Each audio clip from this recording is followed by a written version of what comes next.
ngusuze kandi nkwifurize gukomeza kugubwa neza wowe ukuri kibiganiro n'amakuru tukugeza nkubwira ngo Ebola yongeye kukaza umurego mu gihugu cy'Igituranyi rwose hafi ahangaha ni igihugu cya Repubulika Iharanira Demokarasi ya Kongo ndetse hari ubwoba ko nishobora no kugera mu Rwanda. Twakubwira ko rero habonetse umurwayi bushya wa Ebola muri Repubulika Iharanira Demokarasi ya Kongo. Usibye ibyo, ishami ry'umuryango w'abibumbye ryita ku buzima OMS ryamaze kwemeza ko ubwandu bushya bwa Ebola bwabonetse muri Repubulika Iharanira Demokarasi ya Kongo ndetse busaba abaturage kwigengesera ndetse no gukaza ingamba zo kuyirinda. Twakubwira ko kuri ubu rero muri Kongo cyangwa se muri Repubulika Iharanira Demokarasi ya Kongo ibintu bikomeza kuba bibi cyane, usibye intambara iki gihugu gifite cyangwa se umutekano muke hani nuri gukururwa n'imitwe yitwaje intwaro. Hongeye ikibazo cy'uko hongeye kugaragara Ebola, kandi Ebola yaheruka kugaragara mu mwaka wa 2018-2020 aho yahitanye abantu bagera kuri 2300 bose. Ikaze rero mwese mubwira ngo niba utari wakora subscribe, ukore share ikindi utere comment kuri channel yacu yitwa Uruhembe Rwanda TV, kubwira ngo ntugacikwe n'ibiganiro tukugezaho 5 kuri 5.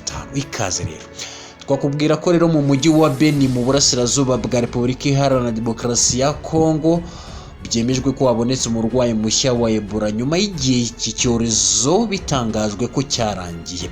Kuri uyu wa mbere rero nibwo ikigo gishinzwe ubushakashatsi ku buzima muri Kongo cyatangaje ko umugore w'imyaka 46 uherutse gupfa byagaragaye ko yari afite ibimenyetso bya Ebola. Icukumbura rero ryakozwe ryagaragaje ko Ebola umugore yari afite ifite isano n'ubwoko bwa Ebola bwibasiye icyo gihugu hagati ya 2018 kugeza muri 2020 nk'uko ibinyamakuru bitandukanye bigenda bibigaruka harimo na Reuters. Twabwira ko rero icyo gihe hapfuye nyine abantu bagera ku 2300 bose muri Kivu y'Amajyaruguru.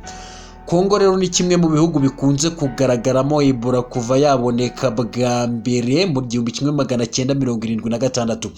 Kuva icyo gihe rero imaze kuhagaragara byibura inshuro zigera kuri 14 zose. Indwara rero ya Ebola cyangwa se icyorezo cya Ebola cyongeye kugaragara mu ntara ya Kivu muri Repubulika Iharanira Demokarasi ya Kongo nk'uko byaraye bitangajwe nyine na leta y'icyo gihugu. Byemejwe kandi n'ishami ry'umuryango w'abibumbye ryita ku buzima OMS cyangwa se WHO. Mu itangazo rero rya OMS rivuga ko iyi ndwara yasubiye kwaduka inyuma y'uko hari umuntu nyine wishwe n'iyo ndwara muri Kivu y'Amajyaruguru mu burasirazuba bwa Repubulika Iharanira Demokarasi ya Kongo, aho iki gihugu kihana imbibi n'igihugu cy'u Rwanda ndetse na Uganda. OMS rero ivuga ko umugore w'imyaka 46 yapfuye cyangwa se wapfuye tariki ya 15 kwezi kwa munani mu mujyi wa Beni nyine akaba ari mu ntara ya Kivu y'Amajyaruguru. Yabanje rero kuvurirwa ku bitaro bya Beni mu ntango cyangwa se mu ntangiriro uzindi ndwara, ariko nyuma aza kugaragaza ibimenyetso biranga umuntu ufite indwara ya Ebola. Amashami rero y'ikigo cy'igihugu cy'ubushakashatsi ku buvuzi Beni na Goma yombi yemeje ko hatowe cyangwa se habonetse ibimenyetso bya Ebola mu bipimo byafashwe kuri uwo murwayi. Ebola rero irakomeza gukaza umurego ndetse iki gihugu cya Repubulika Iharanira Demokarasi ya Kongo gituranye n'u Rwanda ndetse na Uganda.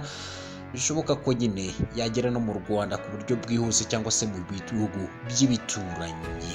Ni ugukomeza no gukaza ingamba gutangira bakwirinda. Ndagushimiye, komeza ugubwe neza kandi ubone ibyiza byose wifuza. Ikindi ukore subscribe, ukore share, icyo utere comment ku biganiro n'amakuru tugenda tukugezaho 5 kuri 5 ku Ruhembe Rwanda TV.